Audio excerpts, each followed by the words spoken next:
Welcome to 10-Minute Tales at Midnight, where each story takes you somewhere strange, stirring, or spectacular, one tale at a time. Tonight's story is called In the Shadow of the Old World, a quiet legend about forgotten fire, sleeping gods, and the girl who dared to wake them. Let the wind remember, and let us begin. They say the wind still remembers. It moans through the broken spires of the old world like a mourner at a grave, whispering of glories buried beneath moss and ash. Only fools or heroes follow its call. Cara Flint was neither. She was a map-binder's apprentice, with dirt on her knees and ink-stained fingers, more used to folding vellum than wielding a sword.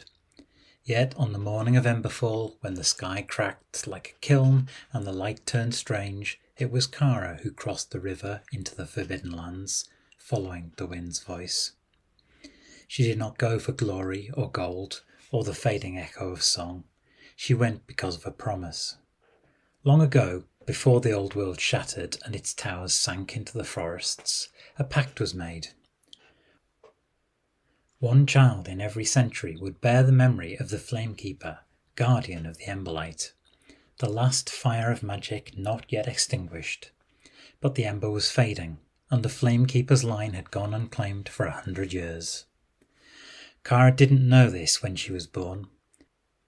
Her village, Dunring Hollow, was small and forgettable, nestled against the northern cliffs where the trees grew so thick and old for comfort.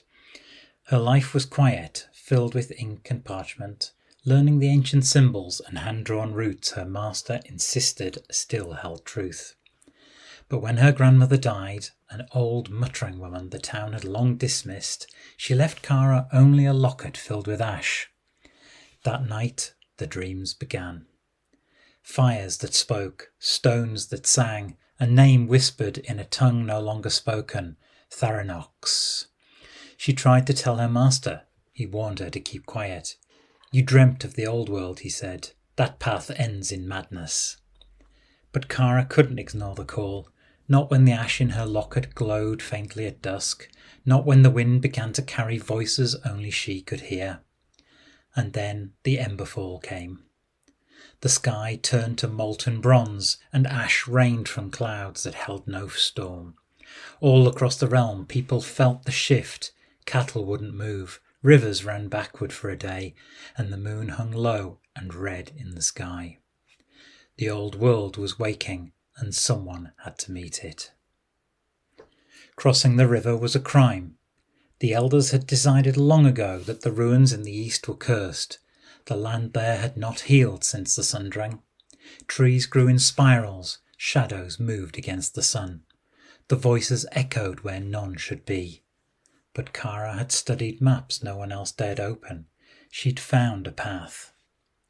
It wound through the bleak marshes and into the tanglewood, where roots curled like claws and every plant fought for light. The mists never lifted. The trees were wrong, some with bark like glass, some hollow but breathing. Still she pressed forward, driven by something burning faintly in her chest, something that beat in time with the locket against her skin. She walked for 6 days, surviving on dried roots and memory. On the 7th day, the world fell silent. She found it at dawn. A gate, not built but grown. Blackened wood twisted into an arch, fused and frozen as if lightning had struck a living tree and turned it to obsidian. Symbols familiar and yet ancient glimmered faintly across its surface. Beyond it the mists parted, revealing a hill with a single black tower collapsed upon itself.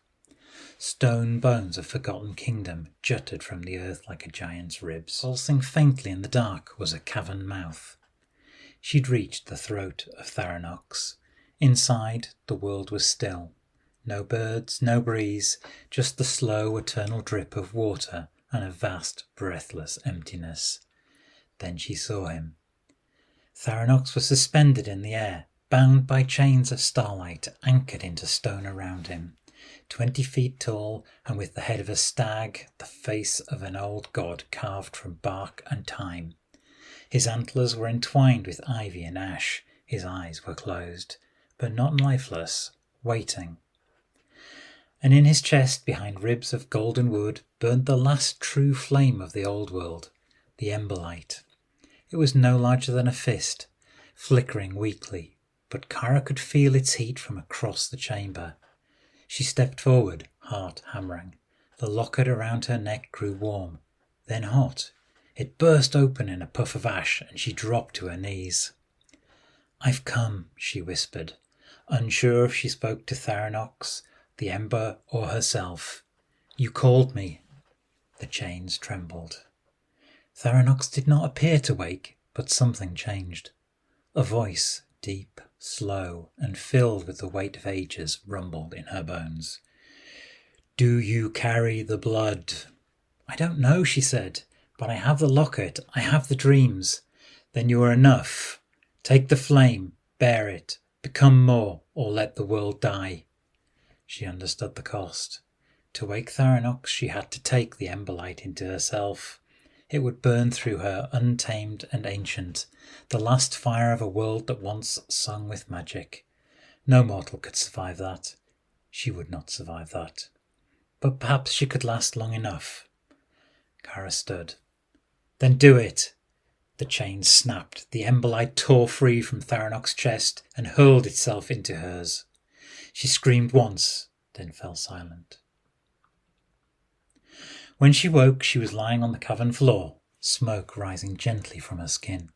Her hair was white, her veins glowing faintly, and Tharanox stood above her, unbound. His voice was gentler now, like wind through the oldest forest. "You lived. For now. You should not have." "I know." He placed one great hand over her heart. "The ember burns in you now. You are the flame keeper." "I don't want to be. No one ever has." He turned to the tunnel. "But we are needed." Together they crossed back into the living world. The mists parted before them. The land bent towards their path. Trees bowed, flowers bloomed at their feet. People ran from them at first, but the rains came that night, sweet and clean for the first time in years. Crops began to grow. Old wells flowed again. In Dunring Hollow, Kara lit a great pyre atop the Elder's Hill. From it, a single ribbon of fire rose into the sky and hung there, eternal, a beacon of magic reborn. But the ember was not meant to last in human flesh. Each night Kara's hands shook a little more. Each day she grew fainter, her voice echoing oddly when she spoke. Children called her the Ash Saint. Adults feared her. Still, she smiled. She'd done what was needed. On the 13th night, as the pyre burned, she stood before the gathered crowd. "The flame is yours now," she said. "Guard it, share it, never chain it again." And then she turned to Tharanox, who opened his arms. She stepped into his embrace and burned away without a sound. Ash on the wind. They say Kara's soul dances in every spark that leaps from the hearth. They say Tharanox still walks the edges of the world, antlers crowned in moonlight, guarding the line between flame and darkness. Every century a new child dreams of fire, and when the wind begins to whisper again, the world will know. A flamekeeper walks once more. That was In the Shadow of the Old World, a tale of flame rekindled, of sacrifice given freely, and of a quiet kind of heroism that echoes long after the last ember fades. If you enjoyed tonight's journey, follow for more strange, stirring, or spectacular stories, each one told in under 10 minutes.